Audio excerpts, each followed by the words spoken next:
С вами канал «Фронтовая кинолетопись», и в сегодняшнем выпуске мы будем говорить о сражении за Киев, в ходе которого попавшие в окружение войска Юго-Западного фронта потерпели одно из самых тяжелых поражений первого года Великой Отечественной войны. В фильме использованы любительские киносъемки офицеров вермахта и редкие фотоматериалы с целью избежать больших и бессмысленных потерь. При лобовом штурме Киевского укрепленного района в конце июля 1941 года, за несколько дней до окончания боев в районе Смоленска, Гитлер подписал директиву за номером 34 о переходе группы армий «Центр» к обороне. Немецкое командование, осуществив прорыв Западного фронта для удара на Москву, опасалось гигантского выступа над их правым флангом в районе Чернигова и Киева.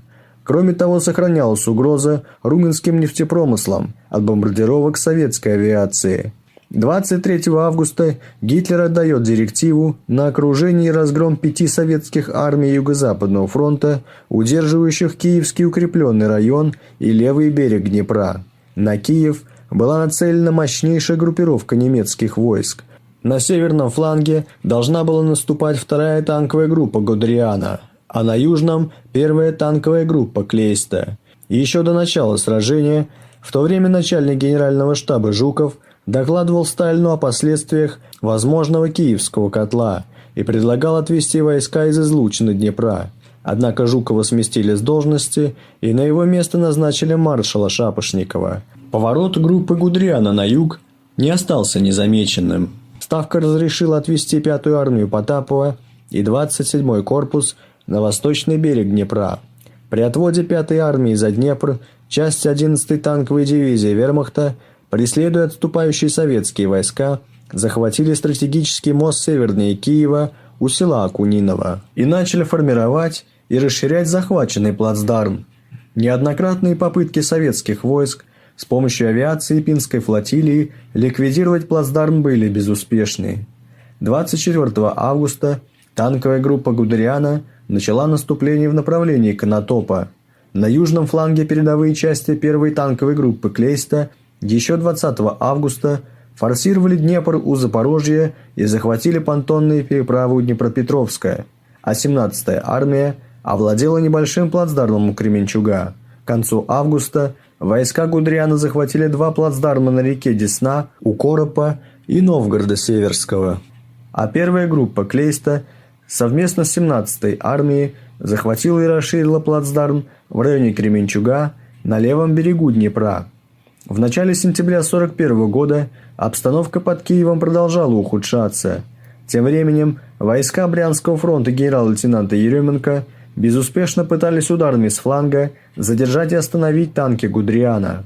Одной из причин неудачи было недостаточное количество танков, поскольку к началу сентября 1941 года в распоряжении советского командования почти не осталось крупных механизированных соединений. У Еременко была всего лишь 1 танковая дивизия, а в отступающей к Десне 21-й армии генерала Кузнецова оставалось всего лишь 16 боевых машин. 6 сентября 2-я танковая группа нанесла удар с Акуниновского плацдарма и на следующий день вышла к Конотопу, а уже 10 сентября войска Гудериана, разгромив 40-ю армию генерал-лейтенанта Подлоса, вошли в Ромны, которые находились глубоко в тылу защитников Киева. Командование Юго-Западного фронта запросило разрешение на отход. Ставка тянула с принятием решения, поскольку считала, что продвижение Гудериана в тыл Юго-Западного фронта еще возможно сдержать. До Кременчугского плацдарма Гудериану оставалось пройти примерно 180 километров. С открытыми флангами и угрозой контрударов сделать это было бы затруднительно. С другой стороны, при отходе от рубежа Днепра войска Юго-Западного фронта могли быть разгромлены противником на марше. Мог повториться Уманский котел, только в куда больших масштабах. Существовало мнение, что угроза окружения куда менее существенна по сравнению с угрозой потерять управление отступающими войсками. Поэтому приказа на отвод войск от Киева не последовало. 10 сентября немецкое командование дает приказ 1-й танковой группе Клейста форсированным маршем идти к Кременчугской переправе.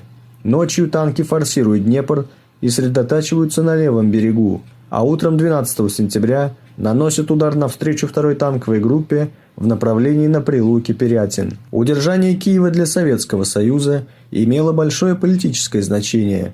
На 10 сентября в составе оборонявшей столицу Советской Украины 37-й армии было около 100 тысяч человек.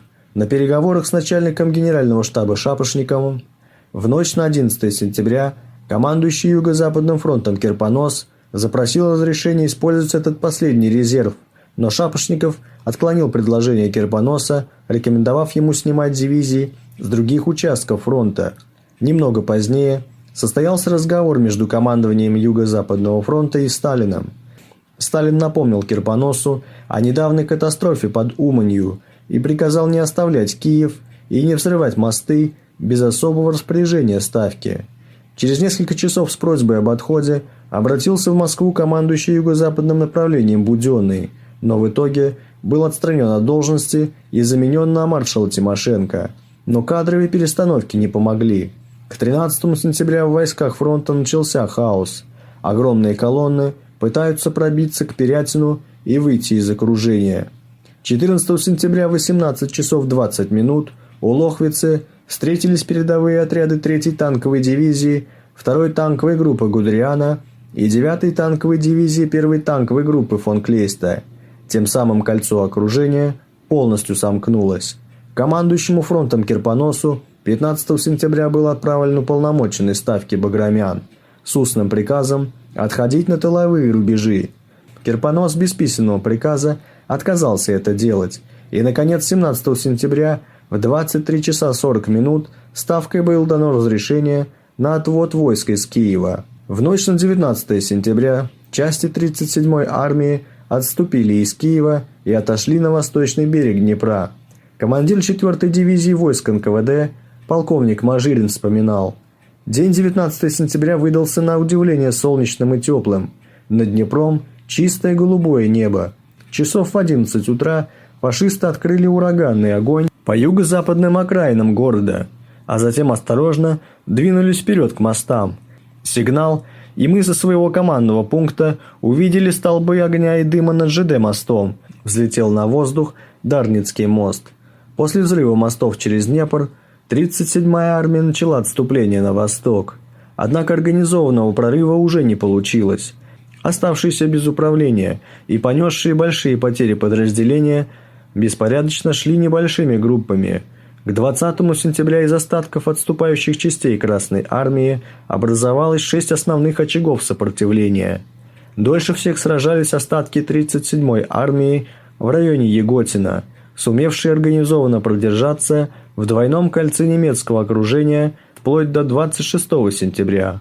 Окруженные держались до последней возможности. В 15 километрах юго-западнее Лохвицы была атакована сводная колонна штабов Юго-Западного фронта. Погибли командующий фронтом Кирпонос, члены военного совета фронта Бурмистенко и Рыков, начальник штаба Василий Тупиков, командующий 5-й армией Потапов был тяжело ранен и попал в плен. Киевский котел стал крупнейшим окружением за всю историю войн. В котле были разгромлены 5-я, 21-я, 26-я и 37-я армии. Согласно подсчетам штаба Юго-Западного фронта, в окружение попали 452 720 человек. Из окружения удалось вырваться подразделению начальника оперативного управления фронта генерал-майора Баграмяна, частям 5-й воздушно-десантной бригады полковника Родимцева, некоторым частям 26-й армии во главе с генерал-лейтенантом Костенко. Общая цифра вышедших из котла составляет примерно 20 тысяч красноармейцев.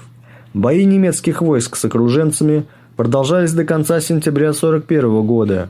Позднее в своих мемуарах Гудериан написал: «Бои за Киев, несомненно, означали собой крупный тактический успех. Однако вопрос о том, имел ли этот тактический успех также и крупное стратегическое значение, остается под сомнением. Поражение Юго-Западного фронта открыло немцам дорогу на Донбасс. В тяжелое положение попали силы Южного фронта. 19 сентября немецкие войска вошли в Киев. Накануне отступления Красной армии из города инженерное подразделение 37-й армии полковника Голдовича заминировало важные объекты жизнеобеспечения Киева. и 24 сентября на главной улице города Крещатике силами НКВД были подорваны дома, в которых расположились представители оккупационной администрации. Взрывы и пожары продолжились и в последующие дни. На воздух взлетели цирк на улице Карла Маркса, гостиница «Континенталь», где находился штаб немецкого гарнизона, и близлежащие кварталы. На чердаках многих домов со времен обороны города хранились бутылки с сжигательной смесью. Из-за возгорания начался страшный пожар, который продолжался 4 дня. От Крещатика практически ничего не осталось. Жители соседних зданий только поливали крыши водой, чтобы огонь не перекинулся на их дома. Всего было уничтожено около 940 крупных жилых и административных зданий. Около 50 тысяч человек лишились крыши над головой.